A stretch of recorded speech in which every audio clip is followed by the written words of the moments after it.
Here we are again with part 2 of Brad Garlinghouse's talk. Part 1 was really great. In case you missed it, I suggest that you go back and watch part 1. This is a piece. Let's cross ahead of time and get it. I am seeing this live with you. It's something new for me. As we go through this, I'll give you live context and live responses. Let's go ahead and get it.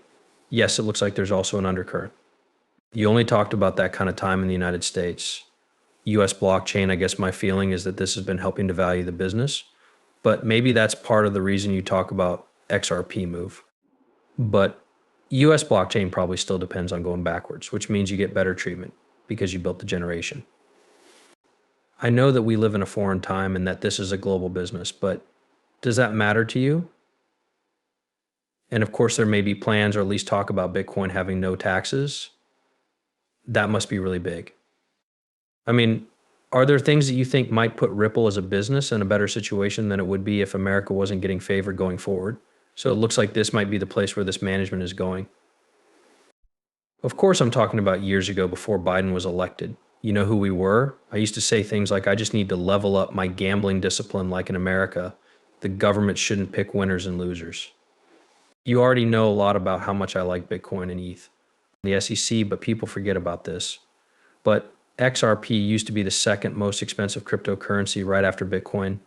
The United States then worries about picking winners and saying, hey, gets a pass. XRP, on the other hand, does not. And by the way, I think this is very UN American. To answer your question, I believe it was once. I've just asked for a degree playing field.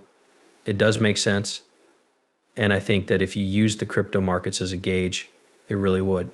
This government is putting the United States first. And yes, I think we'll see that it's still there. Things may have to play out and things may happen. But I think the signs are that if, say, there is talk about a crypto reserve that might end up including Bitcoin and other technologies, which, to be honest, just makes sense from a variety point of view. So I'm very hopeful that this is the start of a new era for the crypto business in the US. The United States has made a lot of technical progress in crypto, which is why it is now the main crypto market. And some of the biggest companies in the world are based right here in the US. But the last time you checked, the Biden government was very against crypto for a few years. In the end, Fortnum had that happen. In this case, Brad is talking about the SEC. Gary Gensler told him to come in and check in. You already know that we're going to paint with you. Groups showed up and signed up, and let's say something went wrong that they had to fix. But instead of asking, how do you guys go out? We're going to work with you. They sued them ahead of time for those kinds of things. It turned into a full backstab.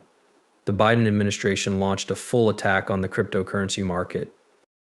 And I get angry because I think about where and what America would have been if we had experienced crypto law or experienced crypto people in the last 4 years. Where should we be right now? I think we'd be a long way along in adoption. Companies are coming back, building and putting America first again. And I'm so glad that Trump's management is hiring people who are experienced in technology and crypto.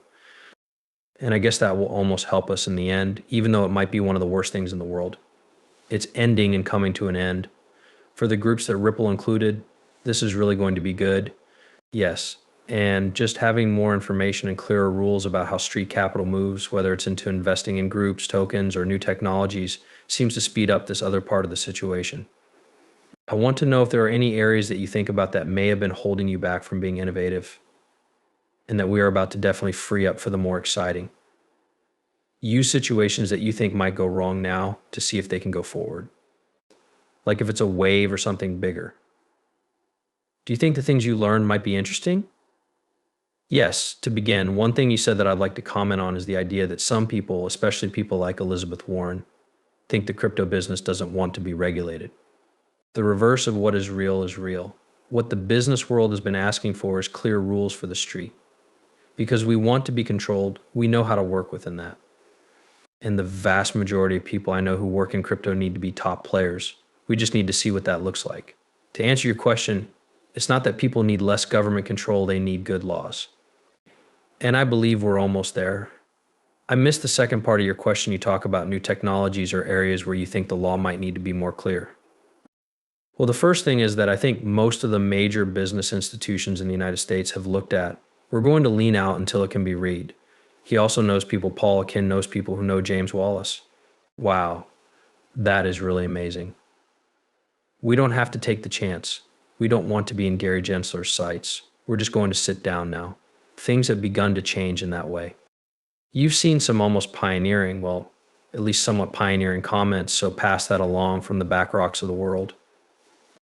Because you brought up some interesting points, I think that tokenization of real estate is one area where we'll see a lot of action as soon as it's possible to do so. Because banks and other financial companies know that tokenization cuts down on confusion, fraud, and fees. Makes transactions run more smoothly generally. I think there is a group of businesses where transactions are less efficient because there is a lot of friction. We can do that better when we try this one more time.